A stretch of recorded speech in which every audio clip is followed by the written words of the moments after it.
Welcome to the grid, player. No, Teddy Long isn't guest hosting this week. No one is going one-on-one with The Undertaker, but we are going back to the early history of computing, to one of the most famous ways in which it was visualized, through to current conceptions of what the interaction between the real and virtual worlds might be like.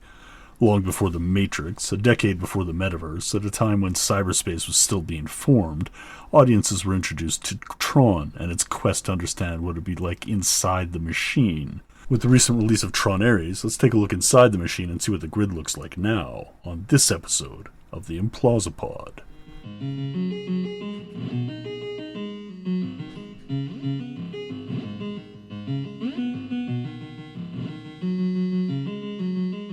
Welcome to the Implausipod, a podcast about the intersection of art, technology, and popular culture.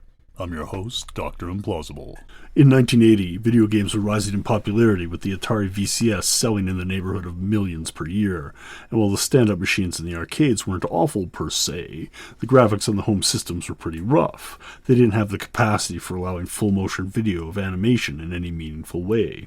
So when a hot media company like Disney wanted to be cool and jump on the trend, the games themselves weren't the best way to give that authentic Disney experience. Now, this would change in later years, but not for a while yet. Lucky for them, a creator had been working on a property that might fit the bill.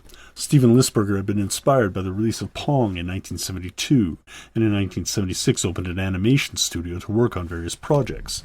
The story pitch that would become Tron was rejected by much of Hollywood, but Lisberger's Alice in Wonderland-inspired story resonated with Disney. The end result of the decision to produce and ultimately release that film ended up introducing an early idea of virtual reality to millions of people, far more than were reading the sci-fi novels of the time, and created an enduring legacy, no pun intended, that has inspired countless other creators for over 4 decades. Let's take a look at how that all came to be through the various Trons. Tron was released in July of 1982 to the large amount of fanfare typical of a Disney movie, and it resonated with audiences. It presented a fantastic version of what life would be like inside a computer, and even if not everybody was grabbing a home PC just then, the early video game consoles like the Atari 2600 and television and the soon-to-be-released ColecoVision had captured the imagination of consumers and kids everywhere, in North America at least. Just don't ask about what happened to the consoles in 1983. As our reviews here on the Implausipod are more about impressions, I don't really want to spend much time rehashing the plot, but we'll cover it quickly here for completeness. Flynn is a programmer, or software engineer, who used to work at a company called Encom, and in the process of hacking into the system ends up getting digitized and transported into the company's main server. Within the system, called the grid, programs look like human beings, and interaction within the system takes place on a symbolic level. Other creatures exist within the grid too, various sub-programs and routines, and utilities can look like vehicles or other features within the virtual environment.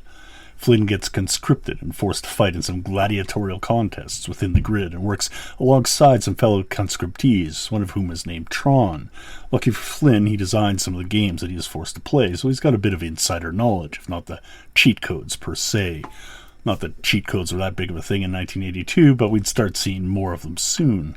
He and others break out of the controlled areas of the grid and start finding their way into the underground, where they attempt to fight the system. Literally. Turns out that the master control program for Encom, the MCP, has achieved a limited degree of sentience and is now diverting resources to furthering its own development. This echoes a lot of the current fears we now have about AGI in the media in 2025, and along with Terminator in 1984 and Battlestar Galactica of a few years earlier, we have a general distrust of AI occurring in popular culture at the time. Of course, we talked a bit about that back in episode 29, Why Is It Always a War on Robots? If you want to go check out that show in the archives. They're still available for free. But back in the grid, MCP is a version of Dillinger, the corporate exec who stole Flynn's work and ousted him, doing his bidding as a rather scary Vader-esque figure named Sark. He directs the more militant aspects within the system to hunt Flynn down, but he and Tron are able to eventually defeat MCP and return Flynn to the real world, to be reassembled with only a blink of time passing. Created with multiple film techniques, including backlighting, rotoscoping, and using very innovative set design, Tron is a very interesting film to watch, even now, over 40 years later. The story gets a little slow in spots, and I'll admit that teenage me kind of falls asleep in the final third, where we get a bit heavy on the exposition.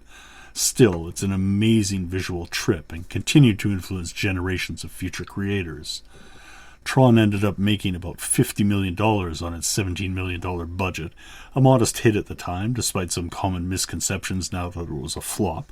The film was lauded for its technical achievements, nominated for Oscars for costume and sound, but the most amazing thing is that it was denied an opportunity to compete for a visual effects Oscar, as the limited computer-generated imagery included in the film was considered cheating. It almost seems laughable now, considering how basic the CGI was at the time, and almost every film available uses something similar to that effect. But after release, at the beginning of the home video era, the primary way to continue participating with the Tron universe was to engage with the video games. The various scenes and mini-games within the movie had an enduring appeal, easily translating to the video game arcades. The disc battle got its own stand-up, but the first Tron stand-up provided a selection of mini-games, each of which the player would have to defeat to progress, working through the cycles, tanks, the weird spider-level thing, and eventually up to facing MCP in a version of Breakout. I recall the game being frustrating because of the controls more than the game itself, struggling with interface issues. Still, it always got a few of my quarters before I went back to playing Galaga and Battlezone for the afternoon. Audiences re-entered the grid almost 30 years later in 2010, where Tron Legacy reappeared almost from nowhere. Almost, because as a property it seemed oddly untouched through the twin eras of dot-coms and Matrix movies. But between those and the rise of smartphones and social media, plans to revisit the franchise finally got underway. And this motion started, surprisingly, with a large number of players from the original movies still on board. Steve Lisberg, the scriptwriter and producer of the original, came back as producer, and Bridges and Boxleitner revised their roles as Flynn and Tron, respectively. Filming got underway in 2009, and in late 2010, Disney released a modern version of Tron, where the visuals could finally match the creator's vision, buoyed by the very developments in tech that they inspired 3 decades prior. And the visuals truly did match, though in line with the state-of-the-art of 2010, where we have reached the point with digital production that anything dreamed of can be brought to life on screen through special effects.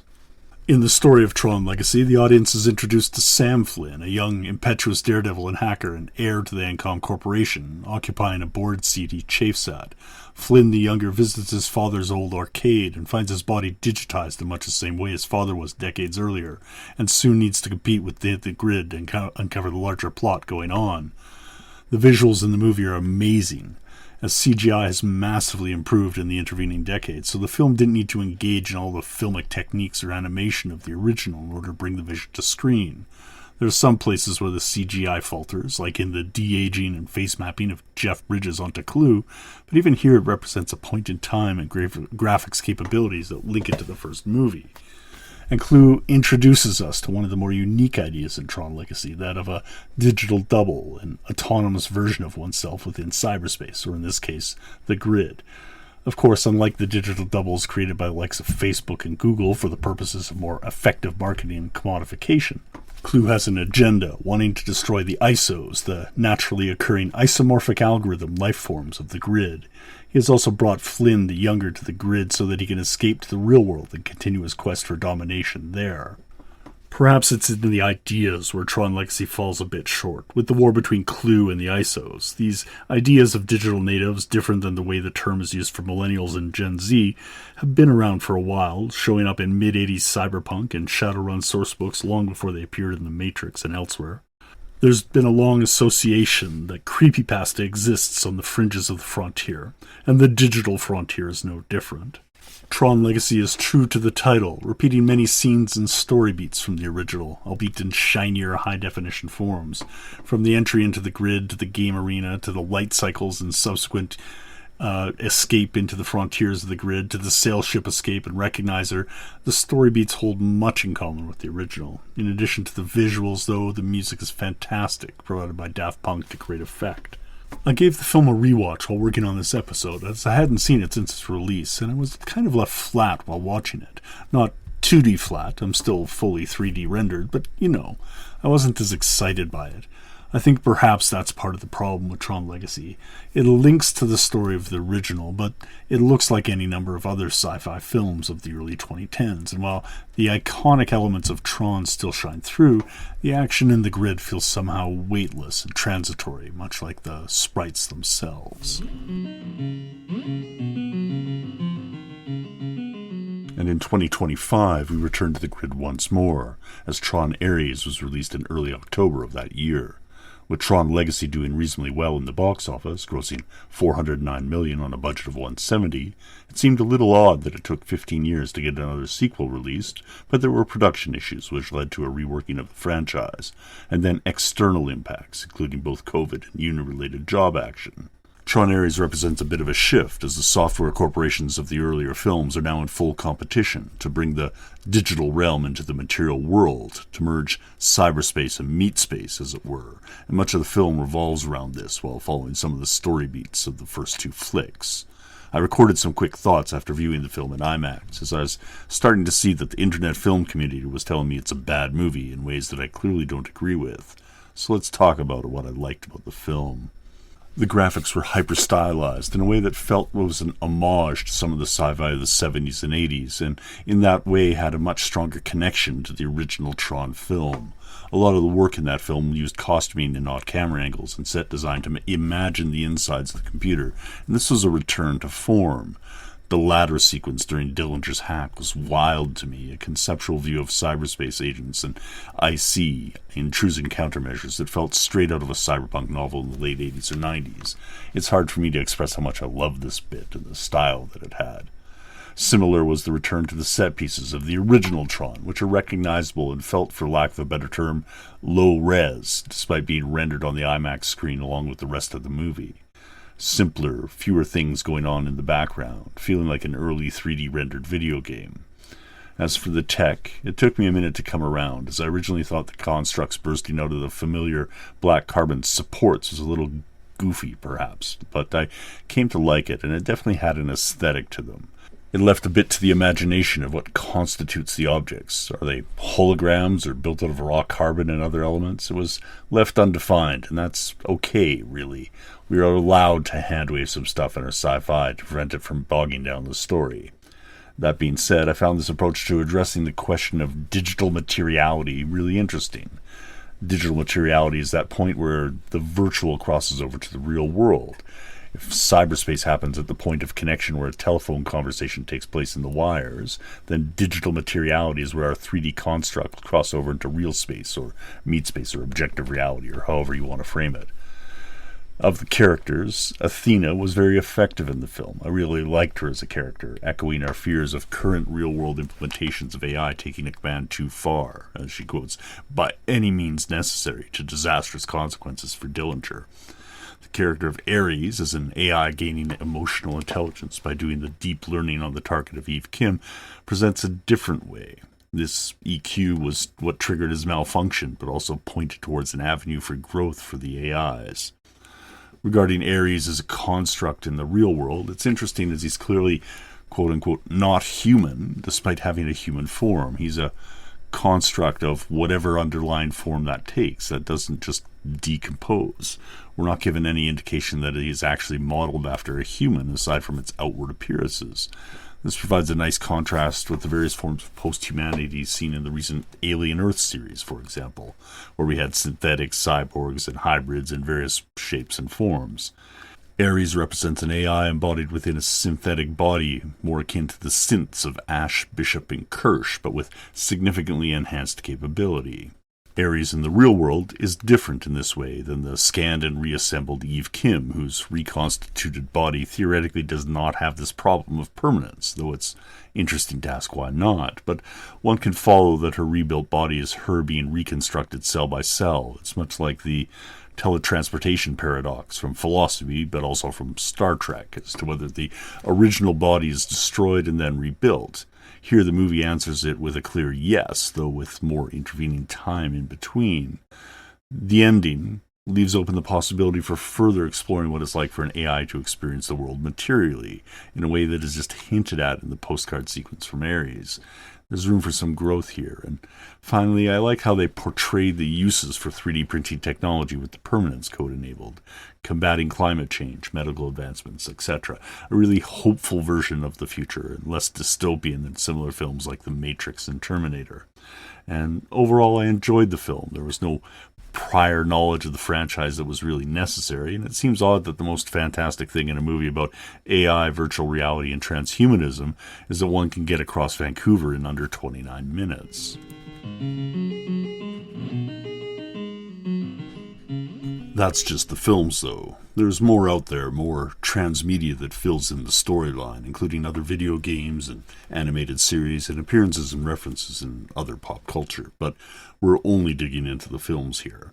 On rewatching the movies, the 3 films, done in 3 different eras with different kinds of technology, have shifting takes on what it means to interact with computers, despite similar scenes and story beats in all 3 films. Difference in repetition, separated by decades. Of the 3, I think I enjoyed Legacy the least, as it felt of an age, embodied within the .com and social media era, rather than looking forward with a fantastical view at stuff that does not exist, which both the original, with virtual reality, and Ares, with digital materiality enabled via the permanence tech, both did. Legacy was inward-looking, more about what happened within cyberspace, and it turns out that in 2025 that is less interesting than what happens in the real world. The films dealing more with the real world had a bigger impact. And the impact is huge. There's a meme going around that the Tron movies were always box office bombs, that Disney keeps coming back to it every 20 to 30 years to make fetch happen once again. But the fact is that the meme just isn't true. The series has always been a success, albeit a modest one compared to today's billion-dollar blockbusters. As we noted earlier, both the original Tron and Tron Legacy profitably exceeded their production budgets, and Tron Ares has made about $130 million after a few weeks of release on a $180 million production, so it's a little bit low right now. These are pre-marketing figures, but it's far from bombing, though time will tell on Tron Ares' final result, and the franchise has been ever-present since its release, occupying space in arcades and on consoles since the 1980s, and continually being referred to in geek culture. It's inspired generations of computer programmers, graphics designers, and musicians interested in synthesizers, including Daft Punk, who performed the soundtrack for the second movie. Will there be more Tron films in the future? Perhaps not. There might not be a 4th, but who knows what the future may hold. The other question to ask is, does a movie still have the capacity to inspire us? If the monoculture is dead, fractured into thousands of shards like a derezzing program in Legacy or Ares, then can a film take hold the same way? Or does it even have to? Tron was a modest success, but it found its audience and became a classic within that niche. Perhaps that's the real permanence code that we all seek to aspire to leave a lasting impact on the world.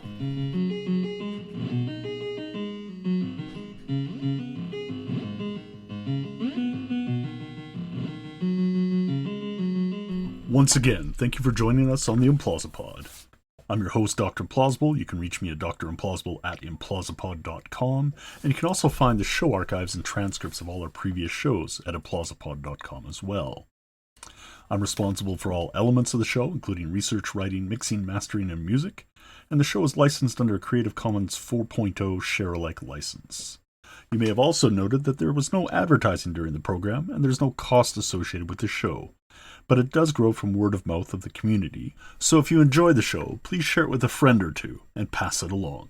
There's also a Buy Me a Coffee link on each show at implausipod.com, which will go to any hosting costs associated with the show. Over on the blog, we've started up a monthly newsletter.